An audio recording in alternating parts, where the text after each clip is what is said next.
देखिए, अभी जो कांवड़ यात्रा के संबंध में दुकानों पर मालिकों के नाम लिखने का मामला सामने आया है, उसके बारे में थोड़ा बहुत आप जान चुके होंगे। नहीं जानते तो मैं अभी आपको बताऊंगा। लेकिन क्या आप इससे होने वाले सामाजिक असर को समझते हैं कि इसके आगे चलकर क्या प्रभाव पड़ेंगे, और इस मामले पर किसने क्या क्या कहा है? क्या इस तरह की घटना पहले कभी हो चुकी है, और इस मामले में आगे चलकर क्या होगा? हम इस सब बातों पर बहुत कम समय में चर्चा करेंगे। तब तक आप वीडियो को लाइक कर लीजिए और सब्सक्राइब पर क्लिक कर लीजिए। यह बिल्कुल फ्री होता है, इससे आपके चैनल को मजबूती मिलती है। तो चलिए शुरू करते हैं।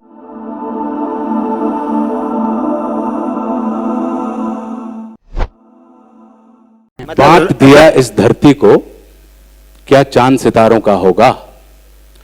और नदियों के कुछ नाम रखे, बहती धारों का क्या होगा? शिव की गंगा भी पानी है, आबे जमजम भी पानी है, मुल्ला भी पिए पंडित भी पिए, पानी का मजहब क्या होगा? वाह वाह।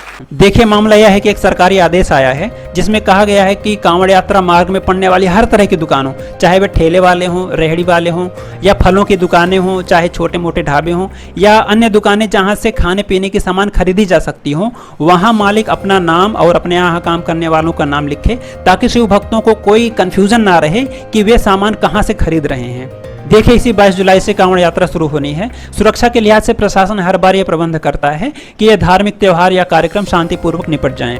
लेकिन इस बार मुजफ्फरनगर में एक एसएसपी हैं अभिषेक सिंह, उनके निर्देशानुसार जो मुजफ्फरनगर में 240 किलोमीटर का कांवड़ यात्रा मार्ग है, उस पर पड़ने वाली हर तरह की दुकानों पर मालिक अपना नाम और अपने यहाँ काम करने वालों के नाम लिखेगा। सुनिए उन्होंने क्या कहा। कांवड़ की तैयारियां शुरू हो गई और हमारे जनपद में लगभग 240 किलोमीटर का कांवड़ मार्ग है। इसमें जितने भी खान पान के दुकानें हैं, चाहे वो होटल, ढाबे, ठेले, जहां से भी कांवड़िए अपनी खाद्य सामग्री खरीद सकते हैं, उन सबको ये निर्देशित किया गया है कि अपने प्रोप्राइटर के या काम करने वालों के नाम जरूर डिस्प्ले करें। ये इसलिए जरूरी है ताकि किसी प्रकार का कोई कंफ्यूजन किसी भी कांवड़िए के अंदर ना रहे और ऐसी स्थिति ना उत्पन्न हो कि कहीं कोई आरोप प्रत्यारोप हो और बाद में कानून व्यवस्था की स्थिति उत्पन्न हो। इसलिए ऐसा निर्देश दिया गया है और सब इसको अपनी स्वेच्छा से इसका पालन कर रहे हैं। खाने पीने की सामान खरीदने को लेकर दुकानदारों के नाम से कंफ्यूजन होता है, ऐसा अधिकारी मानते हैं, और शायद शासन भी यही मानता है। देखिए, ऐसा पहले कभी नहीं हुआ, और अगर कभी हुआ भी होगा तो यहाँ उसको एक तरह का सरकारी स्वरूप दिया जा रहा है,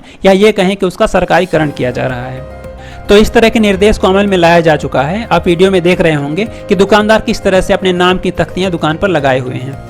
इस मामले पर कुछ लोगों ने अपनी प्रतिक्रिया भी दी है, जिसमें अखिलेश यादव, जावेद अख्तर, पवन खेड़ा, असदुद्दीन ओवैसी और महुआ मोइत्रा जैसे लोग हैं। सुनिए उन्होंने क्या कहा। साथियों, नया फरमान आया है कि कांवड़ यात्रा के रास्ते में जितने भी फल सब्जी बेचने वाली रेहड़ियां हैं, स्टॉल्स हैं, या ढाबे रेस्टोरेंट्स हैं, ये खाने के ढाबे हैं, तमाम लोगों को अपना नाम बोर्ड पर लिखना होगा।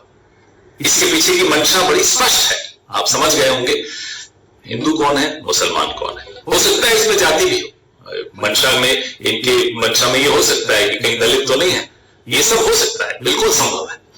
लेकिन हमने इसका जब विरोध किया तो जवाब आया, जब हलाल लिखा होता है तब तो आपको कोई आपत्ति नहीं होती। हाँ, बिल्कुल नहीं होती। जब शुद्ध शाकाहारी लिखा होता है तब भी हम नहीं पूछते कि साहब ये शुद्ध शाकाहारी जिस रेस्टोरेंट के बोर्ड पे लिखा हुआ है, इसका मालिक क्या हिंदू है, मुसलमान है, जैन है, सिख है, क्या है, हमें कोई फर्क नहीं पड़ता। हमें शुद्ध शाकाहारी खाना है, हम जाकर खा लेते हैं। अब आप इंटरनेशनल एयरलाइंस में कहीं ट्रैवल करते हैं, कोशर फूड, तो ज्यूज को मालूम है, हमें हमारे लिए कोशर फूड जिनको खाना है वो खा सकते हैं। वो पूछते तो नहीं है ना कि शेफ कौन है, जू है या क्रिश्चियन है या मुस्लिम है या हिंदू है, उनको कोई फर्क नहीं पड़ता। ठीक वैसे ही मैं शाकाहारी खाता हूं तो मेरे को ये नहीं पूछना उचित समझता कि बनाने वाला कौन है।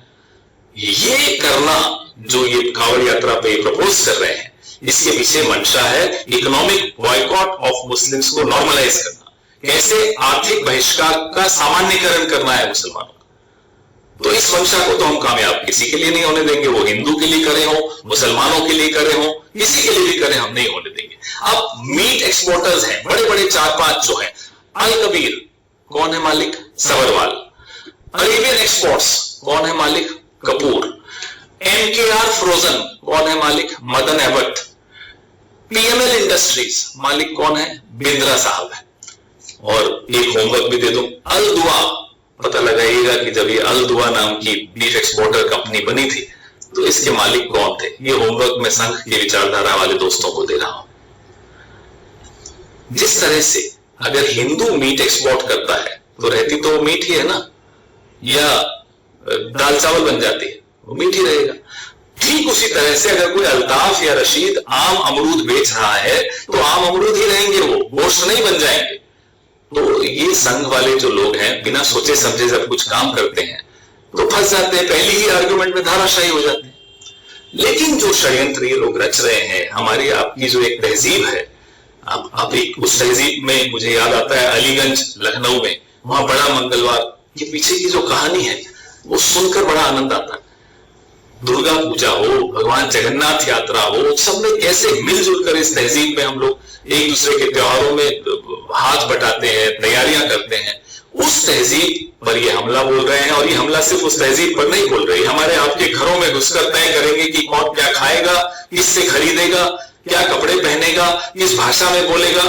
इनको अपने घरों में घुसने से रोकिए।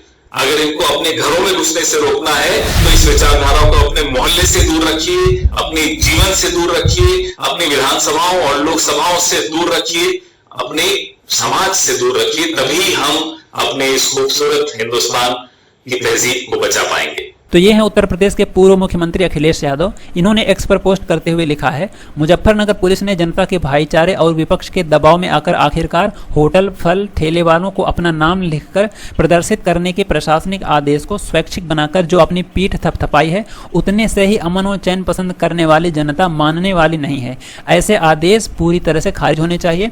माननीय न्यायालय सकारात्मक हस्तक्षेप करते हुए शासन के माध्यम से यह सुनिश्चित करवाए कि भविष्य में ऐसा कोई भी विभाजनकारी काम शासन प्रशासन नहीं करेगा। ये प्रेम और सौहार्द से उपजी एकता की जीत है। इसी मामले में जावेद अख्तर जी का पोस्ट है, Muzaffarnagar UP police has given instruction that on the route of a particular religious procession in near future all the shops restaurant and even vehicles should show the name of the owner prominently and clearly why in Nazi Germany they used to make only a mark on particular shops and houses। इनका कहना है कि ऐसा केवल Germany Nazi में केवल विशेष दुकानों और घरों पर निशान बनाते थे। आगे असदुद्दीन ओवैसी लिखते हैं, मैंने यूपी पुलिस के असंवैधानिक आदेश का विरोध किया था। इस आदेश के अनुसार दुकानदारों को दुकानों पर अपना नाम लिखना होगा ताकि कोई कमारिया गलती से मुसलमान की दुकान या ठेले से कुछ खरीद न ले। किसी कथित धर्मगुरु ने मुझे और जू बियर को धमकी देते हुए वीडियो जारी किया है। मुजफ्फरनगर में कानून व्यवस्था को भंग करने की दर पर्दा धमकी भी दी गई है।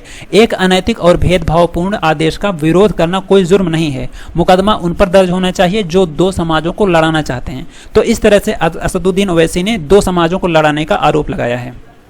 इस मामले में महुआ मोइत्रा लिखती हैं कि what next, Muslim to wear equivalent of star of David on their sleeves to mark themselves the next time commerce और their families need a doctor और blood find another cover to treat them.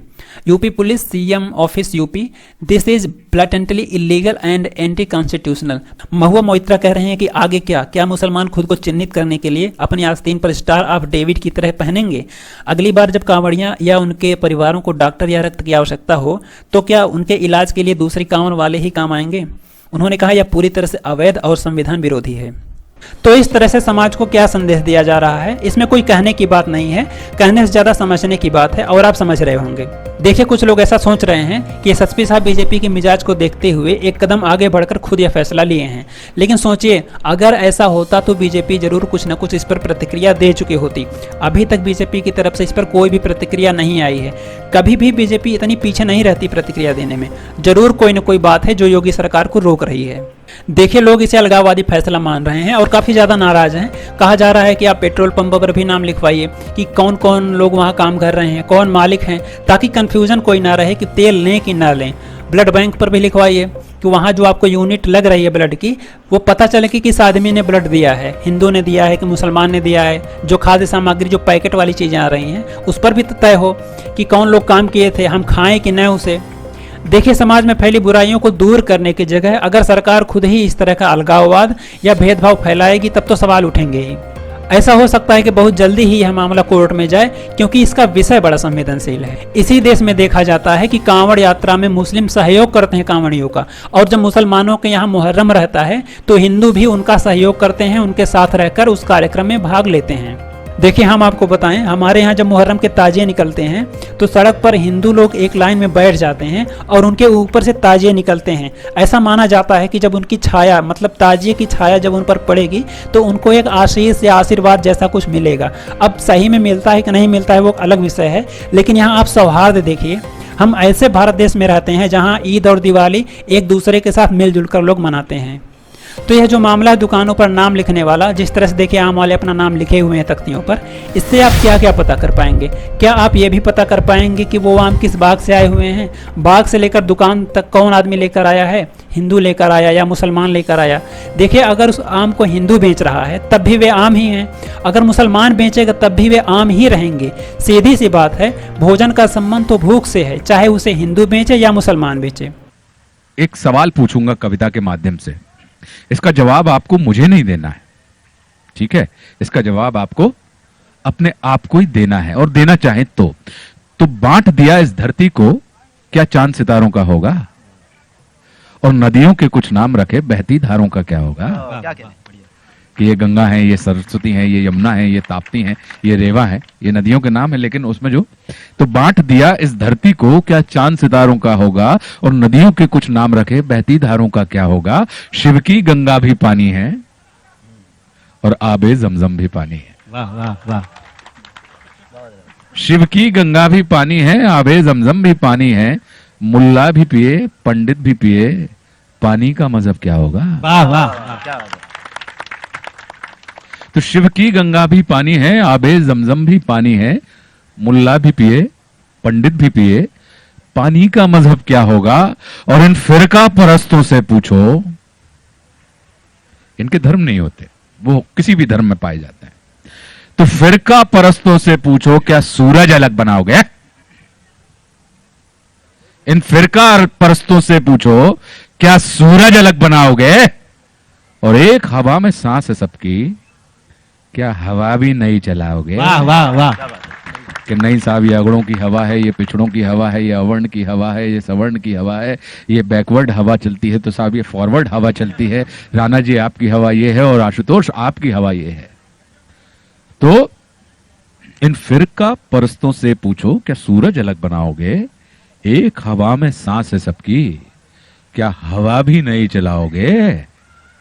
और नस्लों का करे जो बंटवारा, हम और आप क्या हैं? इंसान नस्ल है, ठीक है? लेकिन हमने क्या किया?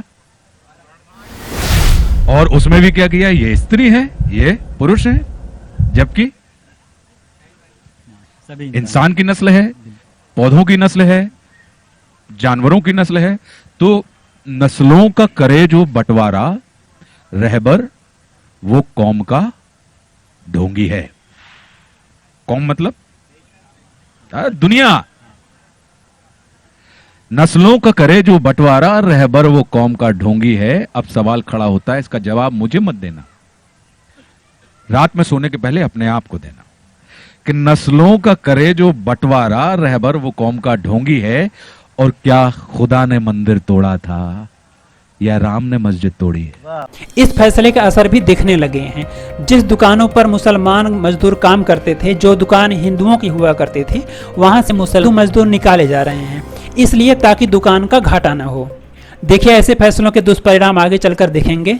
लोग दुकानों को चिन्हित करके सामान खरीदेंगे और जाति और धर्म के नाम पर लोग आर्थिक बहिष्कार की तरफ बढ़ जाएंगे।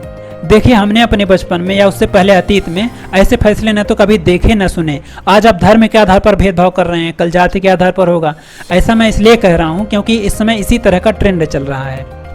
तो इस तरह के फैसले सही नहीं हैं। बाकी आप अपनी क्या राय रखते हैं कमेंट में जरूर लिखें। वीडियो अच्छा लगा तो लाइक जरूर करें। चैनल से जुड़ने के लिए सब्सक्राइब पर क्लिक कर लीजिए। जुड़े रहिए हमारे साथ। धन्यवाद।